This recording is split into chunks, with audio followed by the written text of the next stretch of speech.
નમસ્કાર બાળ મિત્રો,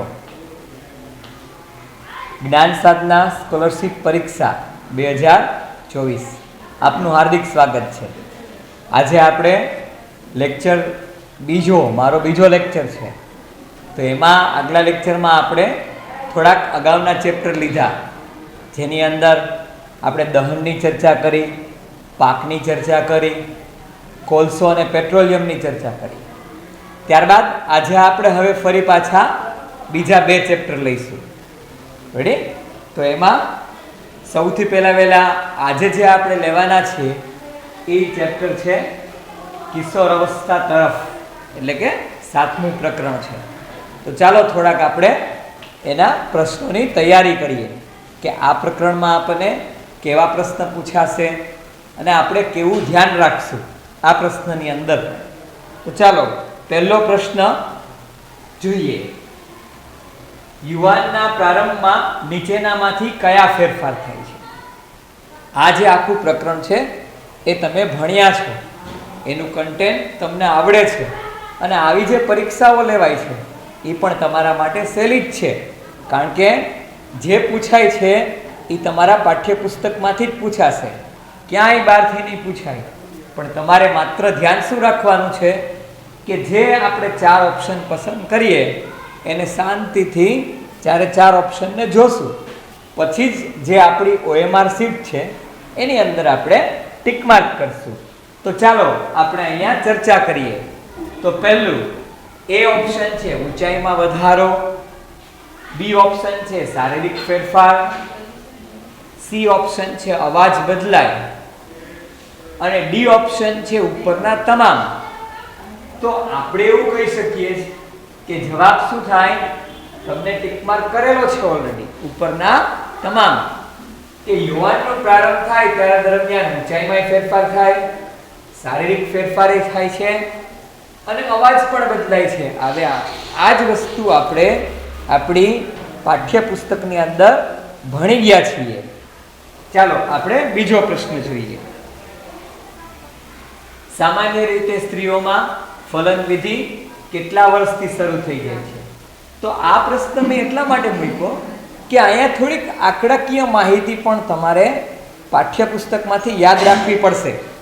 તો અહીંયા આપણી પાસે ઓપ્શન છે એ 10 થી 12 વર્ષ, બી ઓપ્શન છે 12 થી 14, સી ઓપ્શન છે 18 વર્ષ અને ડી 1 પણ નહીં. તો અહીંયા વિચારવું પડશે કે ભાઈ આપણી પાસે જે આંકડાકીય માહિતી છે એ જ્યારે તમે પાઠ વાંચતા હશો ત્યારે થોડું થોડું લખવાનું પણ ખરા, કારણ કે વાંચેલું અને લખેલું આપણા મગજમાં લાંબો સમય સુધી સ્ટોર થયેલું હોય. તો આવી આંકડાકીય માહિતી ઉપરથી પણ તમને પ્રશ્ન પૂછશે. તો અહીંયા પ્રશ્નનો જવાબ છે 10 થી 12 વર્ષ. ત્યારબાદ ત્રીજો પ્રશ્ન છે કઈ ગ્રંથિ શરીરના માથાના ભાગમાં આવેલી છે? તો પિટ્યુટરી ગ્રંથિ, બી થાઇરોઇડ ગ્રંથિ, સી એડ્રિનલિન ગ્રંથિ અને ડી સ્વાદુપિંડ. હવે જ્યારે આ આપણે MCQ સોલ્વ કરીએ અથવા તો આવા MCQ સોલ્વ કરીએ ત્યારે આપણા મગજની અંદર, આપણા પાઠ્યપુસ્તકની અંદર જે તમને આકૃતિ આપી છે એ આકૃતિ આધારિત પ્રશ્નો છે. તો એ આકૃતિ પણ તમારે 2 થી 3 વખત દોરવી, જેથી કરીને એના આધારિત પ્રશ્ન હોય તો તમને આવડે.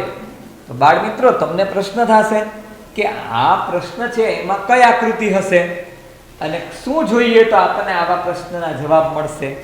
તો જુઓ, અત્યારે જોઈ લઈએ કે માથાના ભાગમાં આવેલી ગ્રંથિ કઈ છે? પિટ્યુટરી ગ્રંથિ. હવે આપણે આકૃતિ જોઈએ જે આપણી પાઠ્યપુસ્તકની અંદર આકૃતિ આપેલ છે. તો જુઓ, આ જે માથાનો ભાગ છે ઉપરનો, ત્યાં છે પિટ્યુટરી ગ્રંથિ. તો આવી જ રીતે તમને બીજો પ્રશ્ન પૂછી શકે કે થાઇરોઇડ ગ્રંથિ ક્યાં આવેલી છે, અથવા એમ પણ પૂછી શકે કે ગળાના ભાગે કઈ ગ્રંથિ આવેલી છે? તો ગળાના ભાગે આપણે કહીશું થાઇરોઇડ ગ્રંથિ આવેલી છે. ત્યારબાદ આપણે અહીંયા જુઓ, સ્વાદુપિંડની ઉપર આપણી પાસે આ ગ્રંથિ છે એડ્રિનલિન ગ્રંથિ. તો તો 3 પ્રકારની ગ્રંથિઓ અહીંયા આપણને આકૃતિમાં આપી છે. તો આકૃતિમાંથી તમને પિટ્યુટરી ગ્રંથિ, થાઇરોઇડ ગ્રંથિ, એડ્રિનાલિન ગ્રંથિ ક્યાં છે, ક્યાં આવેલી છે એવા પ્રશ્ન પણ પૂછશે. અને આ ગ્રંથિઓ વિશે પણ તમને પૂછી શકે. બીજું સ્વાદુપિંડ છે, બરાબર. માદા હોય તો એની અંદર અંડપિંડ હોય અને નર હોય તો એમાં શુક્રપિંડ છે. તો માત્ર એક આકૃતિ 1 થી 2 વખત તમે એને દોરશો તો તમને ઘણા બધા એમસીક્યુ ના પ્રશ્નના જવાબ આવડી જશે. તો બાળ મિત્રો, આને તમારા મગજની અંદર રાખજો અને જ્યારે આપણો લેક્ચર પૂરો થાય પછી આને દોરવાનો પ્રયત્ન કરજો. તો આપણો જો આગળનો પ્રશ્ન હતો કે માથાના ભાગમાં કઈ ગ્રંથિ આવેલી છે, તો હવે તમને આ પ્રશ્નનો જવાબ આવડી ગયો હશે કે માથાના ભાગમાં આવેલી ગ્રંથિ કઈ છે? પિટ્યુટરી ગ્રંથિ. ખૂબ સરસ. ત્યારબાદ આપણે આગળ વધીએ કે છોકરાઓની તરુણ અવસ્થાઓમાં ફેરફાર કયા અંતઃસ્ત્રાવોના લીધે થાય છે? તો એની અંદર આવશે ટેસ્ટોસ્ટેરોન. બીજા ઓપ્શન પણ આપણે જોઈ લેવા. અત્યારે તો મેં તમને ટિક માર્ક કરીને રાખ્યું છે એટલે આપણો સમય ન બગડાય અને આપણને ખ્યાલ પણ પડે કે આનો જવાબ આ જ છે. તેમ છતાંય ચારેય ઓપ્શન જોવા: ઇસ્ટ્રોજન, ઇન્સ્યુલિન, એડ્રિનાલિન. પણ આપણને ખબર હોવી જોઈએ કે તરુણાવસ્થાના ફેરફાર માટે અંતઃસ્ત્રાવ છે એ જવાબદાર છોકરાઓમાં કોણ છે? તો કે ટેસ્ટોસ્ટેરોન છે. ત્યારબાદ 5મો પ્રશ્ન છે, એડ્સ એ કયા પ્રકારના સૂક્ષ્મ જીવાણુથી થતો રોગ છે? તો આપણને ખબર હોવી જોઈએ કે સૂક્ષ્મ જીવાણુ કયા કયા છે. તો જો સૂક્ષ્મ જીવાણુમાં જીવાણુ આવે, વાયરસ આવશે, પ્રજીવ આવશે, ફૂગ, જે આપણી પાઠ્યપુસ્તકમાં ઓલરેડી આ પ્રકરણની અંદર આપેલું છે. તો અહીંયા એડ્સ છે એ વાયરસ, અને કયો વાયરસ તમને યાદ હશે મિત્રો? એ વાયરસ છે HIV. HIV વાયરસથી એડ્સ થાય છે. જો તમે આટલું યાદ રાખ્યું હોય તો આ પ્રશ્નનો જવાબ તમને સરળતાથી આવડી જશે.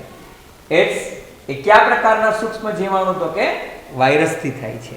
અને થોડી માહિતી આપણે આ નેક્સ્ટ સ્લાઇડથી લઈએ કે હમણાં થોડા વખત પહેલા તમને ખબર હોય તો કોરોના આવ્યો.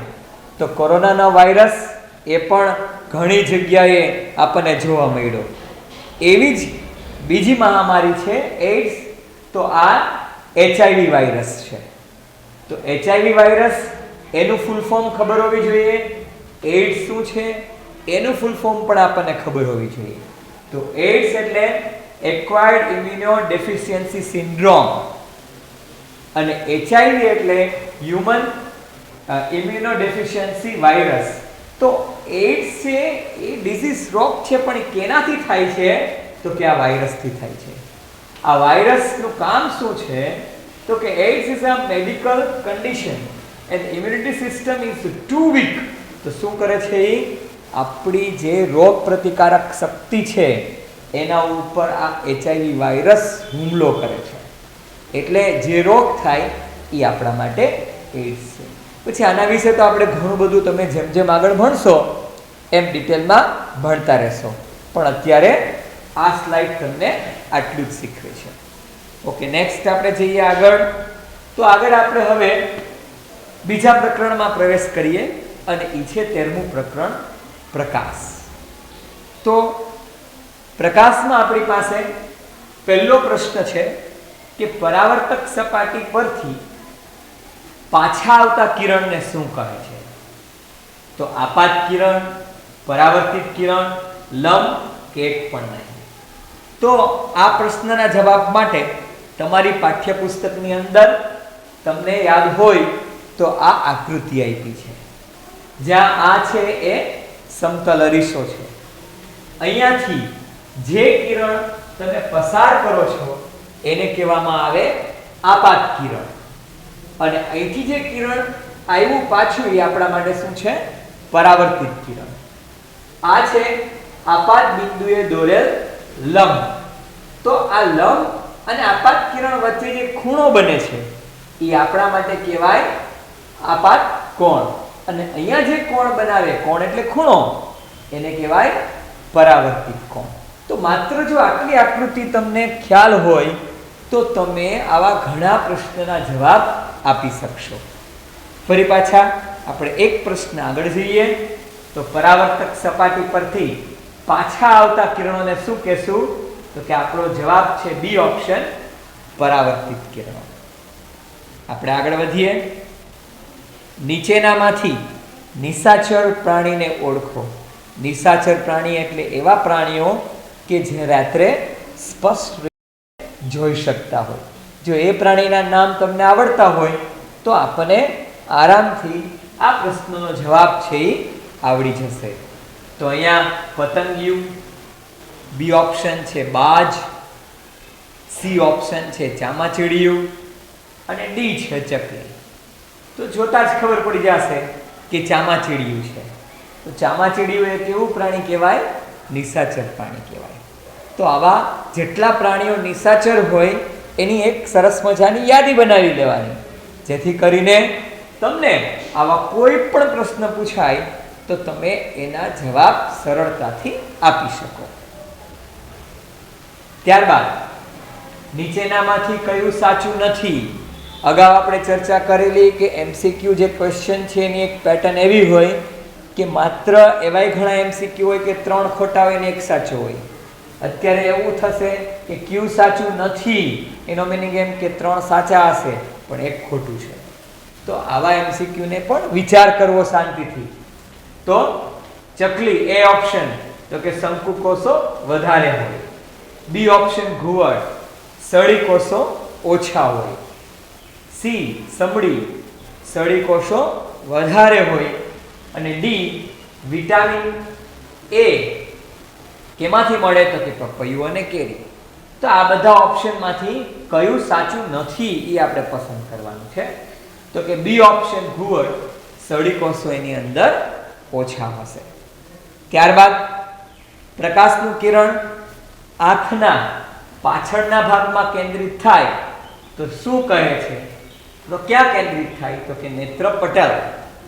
તો એ ઓપ્શન કીકી, આઈસર, નેત્રપટલ અને કન્યા. પણ આપણો જવાબ સી ઓપ્શન છે. તો આમાં પણ આપણું જે પ્રકાશનું પ્રકરણ છે એને શાંતિથી વાંચવું અને ખૂબ સમજવું. ત્યારબાદ આપણને એમાંથી ઘણા બધા પ્રશ્નના જવાબ આવડશે. આ પ્રકરણ તમને આગળના વર્ષમાં પણ ખૂબ જ ઉપયોગી થશે. સૂર્યના શ્વેત પ્રકાશ કેટલા રંગનો બનેલો છે? ઓપ્શન એ 5 રંગ, ઓપ્શન બી 4, સી 6 અને ડી 7 રંગ. આમાં આપણે કુદરતી ઘટનાઓ જેવી કે રેમ્બો, બરાબર, આને આપણે અહીંયા કનેક્ટ કરી શકીએ છીએ. ઇન્દ્રધનુષ જેને કહીએ છીએ આપણે, ઘણી આપણી પાઠ્યપુસ્તકમાં એ આકૃતિ આપી છે. આપણી પાસે એક રમત પણ છે કે જ્યાં આપણે એક પુઠ્ઠાની અંદર ગોળ 7 કલર કરી અને જો એને આપણે ત્વરિત ફેરવીએ તો આપણને માત્ર એક જ સફેદ રંગ દેખાશે. તો સૂર્યપ્રકાશ છે એ કેટલા રંગનો બનેલો છે એના માટે પહેલા એક સરસ મજાની સ્લાઇડ જોઈએ. જો બાળ મિત્રો, આ એક પ્રિઝમ છે. તો આપણને ખબર છે કે પ્રિઝમમાંથી જેવી એક લાઇટ પ્રકાશ પસાર થાય છે પણ એ કેટલા 7 રંગની અંદર વિભાજિત થઈ જાય છે. આ 7 રંગને આપણે શું કહીએ છીએ? ટૂંકમાં યાદ રાખવું હોય તો જાની વાલી પીનારા. આ 7 રંગ એટલે ઇન્દ્રધનુષના રંગો. તો આ રંગ એ જ સૂચવે છે કે સૂર્યપ્રકાશ છે એ કેટલા રંગનો બનેલો છે. તો જોતા જ આપણને ખબર પડી જશે કે એ 7 રંગનો બન્યો છે. તો જેમ આપણે આપણા પાઠ્યપુસ્તકને જેટલું યાદ રાખશું, એને જેટલું વાંચશું, જેટલું લખશું, એટલો જ આપણને આવા એમસીક્યુ સરળ રહેશે. તો આગળ જઈએ બાળ મિત્રો. ત્યારબાદ હવે થોડાક એવા પ્રશ્ન લઈએ, કારણ કે આપણી પાસે અત્યારે જે છે એમાં મેં 5 ચેપ્ટર લીધા છે, બીજા ટીચરો છે તો એ આગળ પણ લેશે. તો આવી રીતે તમારો આખા સિલેબસની અંદર રિવિઝન થઈ જશે. હવે થોડા એવાય પ્રશ્નનો આપણે ચર્ચા કરીએ, બરાબર, કે મિક્સ હોય, બધા જ આખા પ્રકરણમાંથી ક્યાંક ક્યાંક આવી જતા હોય. તો એવું, તો પહેલું શેનું બાષ્પીભવન થતું નથી? તો પાણી, કોલસો, બળતણ, પેટ્રોલ. તો આપણને ખબર છે કે પાણી તો એક જ જેવો પહેલો આપણી પાસે આવશે કે બાષ્પીભવન કેનું થાય? પાણીનું થાય. પણ બીજાનું પણ બાષ્પીભવન થાય. એનો એક બીજું તમારી પાસે ઉદાહરણ છે પેટ્રોલ. તો પેટ્રોલનું પણ બાષ્પીભવન થાય. આપણને ખબર છે કે પેટ્રોલ આપણા હાથમાં પડે તો આપણને એકદમ ઠંડુ લાગે અને થોડા સમય પછી પેટ્રોલ રહેશે નહીં, તો એનું પણ શું થાય? બાષ્પીભવન થાય. બળતણ છે એનું પણ બાષ્પીભવન થાય. પણ માત્ર કોલસો એક એવો છે કે જેનું બાષ્પીભવન ન થાય. તો આપણો જવાબ આ પ્રશ્નનો શું રહેશે? કોલસો. ત્યારબાદ કેવા પરિપથમાં વિદ્યુત પ્રવાહનું વહન થઈ શકે નહીં? તો આપણી પાસે આ પણ તમે ભણી ગયા છો. દાખલા તરીકે અર્ધપૂર્ણ, અપૂર્ણ, પૂર્ણ અને આપણો છેલ્લો ઓપ્શન છે એ અને બી. તો આપણી પાસે આવા પણ ઓપ્શન આવી શકે કે જ્યાં એક જ પ્રશ્નની અંદર બે જવાબ હોય. તો અહીંયા પરિપથ આપણને ખબર છે કે પૂર્ણ હશે તો જ વિદ્યુત પ્રવાહનું વહન થઈ શકશે. અર્ધપૂર્ણ હોય તો ન થાય, કે અપૂર્ણ હોય તો પણ નહીં થઈ શકે. તમને પાઠ્યપુસ્તક યાદ આવશે બાળ મિત્રો કે જેની અંદર આપણે સેલને વાયર સાથે જોડ્યો હતો અને એને લેમ્પ સાથે. તો વચ્ચેથી જો તમે વાયરને કટ કરો તો પરિપથ છે એ તૂટી જશે, તો લેમ્પ ચાલુ થશે નહીં. એટલે તમારો પરિપથ છે એ કેવો થશે? અપૂર્ણ અથવા તો અર્ધપૂર્ણ. તો આ બે પરિપથ હોય તો વિદ્યુત પ્રવાહનું વહન થશે નહીં. તો અહીંયા એક પાછો પ્રશ્ન ફેરવી શકાય કે વિદ્યુત પ્રવાહનું વહન કયા પરિપથમાં થાય? ત્યારે તમારો જવાબ શું હશે? સી ઓપ્શન, પૂર્ણ. પણ બાળ મિત્રો અહીંયા તમારો જવાબ શું હોઈ શકે? ડી ઓપ્શન, એ અને બી બંને અપૂર્ણ અને અર્ધપૂર્ણ હોય તો વિદ્યુત પ્રવાહનું વહન થાય નહીં. ત્યારબાદ આપણી પાસે બીજો પ્રશ્ન આવે છે, કઈ ધાતુને કાટ લાગે છે?